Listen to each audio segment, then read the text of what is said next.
Muri Zimbabwe ndadzoka zvekare. Good morning everybody, good morning Zimbabwe. Ndauya kuti ndikuzivisei zvinhu zviri kuitika, zvinhu zviri kupisa muma streets social media, muma streets politics. Munozviziva kuti tisu tinogara tirimo, tisu tinogara tichidzifambira nyaya dzacho tichitefenura. Iko zvinezvi yandiri kusangana nayo pari kunzi a controversial draft constitutional amendment bill number 3 is expected to be gazetted anytime from now, most likely before Christmas, putting in motion a momentous process to extend President Emmerson Mnangagwa's rule beyond his 2028 second term constitutional limit to 2030.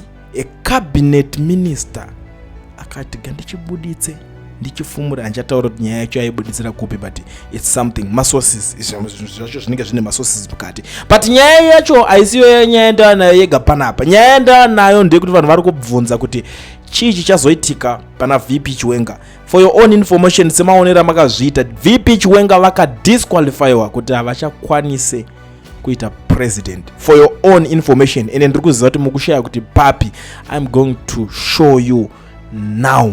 Ndosaka ndiripo kuti ndikuratidzei. Saka kana uchingotosvika panapa, tanga nekulike this video izve so kuitira kuti patinenge tichikuratidzai nyaya dzacho zvinenge zvichifamba, but ndisati ndavhura kukuratidzai pakadisqualifyiwa VP Chiwenga kuti amuchakwanise kuita president weZimbabwe. Ndakushandisa mukana uno. Kana uchingori muSouth Africa uchida kuregisterwa company nekuvhurirwa ma-FNB business account usina ma-work permit kana ma-study permit, bata mukoma owen ve-education research vane number dziri kuappear on the screen vakubatsirei vakuitirei plan iyoyo. No work permit, no problem. Education research is the solution, and the advantage ndeyekuti hautravel kuenda kwaari, vanokuitira vari kwauri uri kwauriwo ikoko, ivo vari kwavari ikokoko. Saka garai mavabata. Regedzai tipinde munyaya yedu tionesane. Right. Panguva yatadarika apo pakanetsanwa zvisingaite. VP Chiwenga vakamuka vachienda kuState House, ndobva vanozonopresenta madossier avo akanobudiswa, ndobva atanga kuverengwa. We have people like ana Christopher Mtsvangwa vakabuda chiti already tinoziva kuti ndiani angagadzira dossier cause nyaya yakabuda nepaSouth Africa, but ndoda kunguti ndikuratidzei pakanyatsotaurwa chaipo chaipo pachinzi apa tatodisqualify now.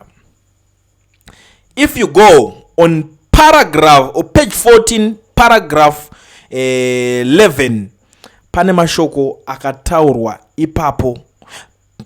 Issue yanga iri mudossier pakanzi the actions of these criminals, which also include turning your office, your private office, comrade president, into a place where key government decisions are made, demand that strong action be taken immediate to preserve our party and stability in our country. Nauti munyatsonzwa statement rakakonzeresa kuti VP Chiwenga vadisqualifyiwe kunzi hamuchakwanise kuti muite president futi weZimbabwe.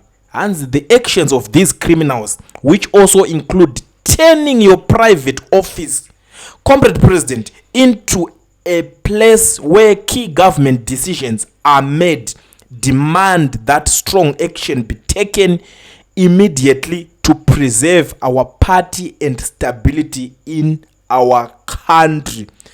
That statement iroro in the dossier rakabudisa zvinhu zvakawandisa, pakavirima nehasha, pakadzoseranwa mashoko, pakaonesanwa kuti kubva nhasi hatichatarisire kuti uchakwanisa kutungamirira nyika yeZimbabwe. Ndo pakaita iko zvinezvi tatotena matables. Let me go there.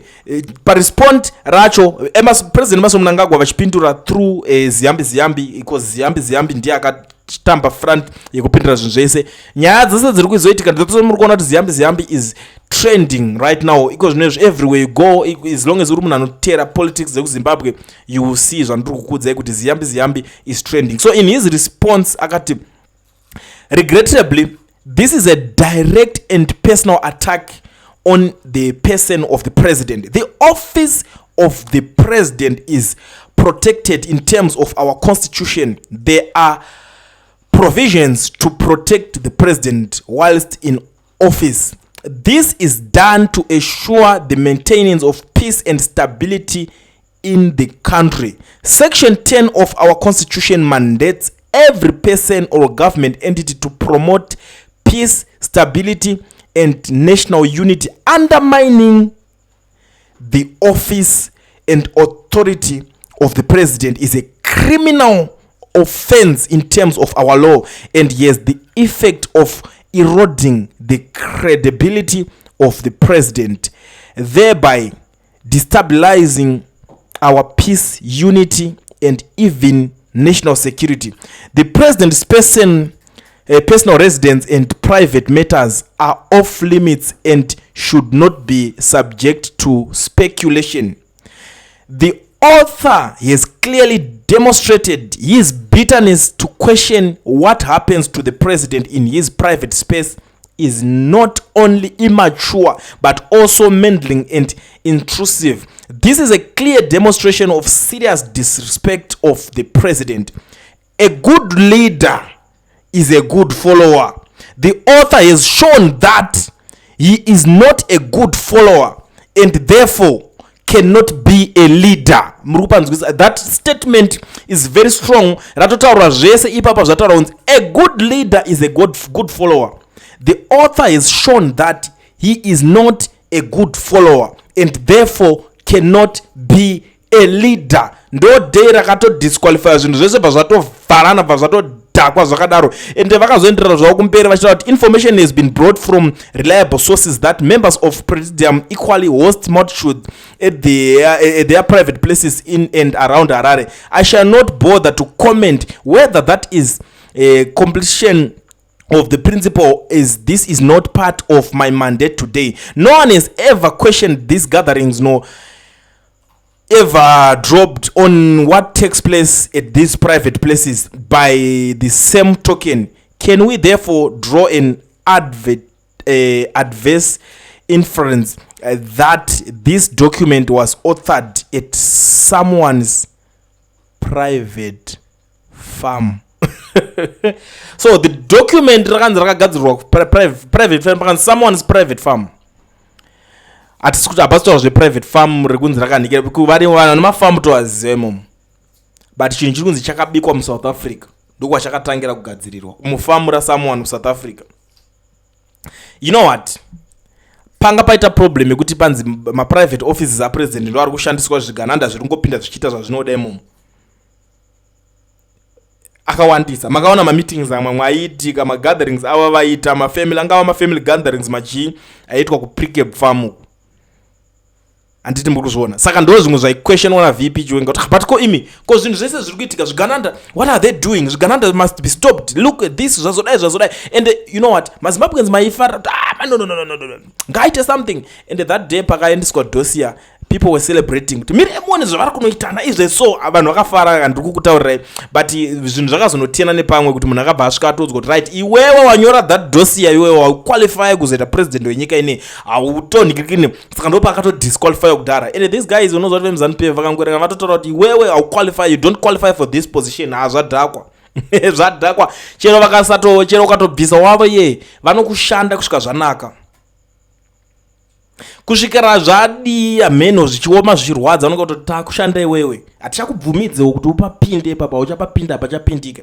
But guys, in this dossier pakuchinjana kwakaitana mashoko ipapa pane imwe information yakazolika, and that information handisida kunyeberai iri zvekutoti that's even varume vari kutonyara zvinhu zvokuti vakazongochinjana kwamashoko. Right, ndine this political analysis ari kutaura panapa uyu zvake ari kutaura zvoni, the political analyst ari kutaura zvoni. ZANU-PF Politburo member Ziyambi revealed that the 2017 military coup in Zimbabwe was wholly sponsored financially by Kudata Gwire. This information was kept secret until the recent fallout among the coup aspirators. What this information is just exposed is that Tagwire, through his business entities, was a corporate complicity to the illegal military act. It is supposed to be a chargeable act. It shows that his propensity to commit crime is very high. In other words, he is a criminal who stops at nothing in order to get whatever he wants.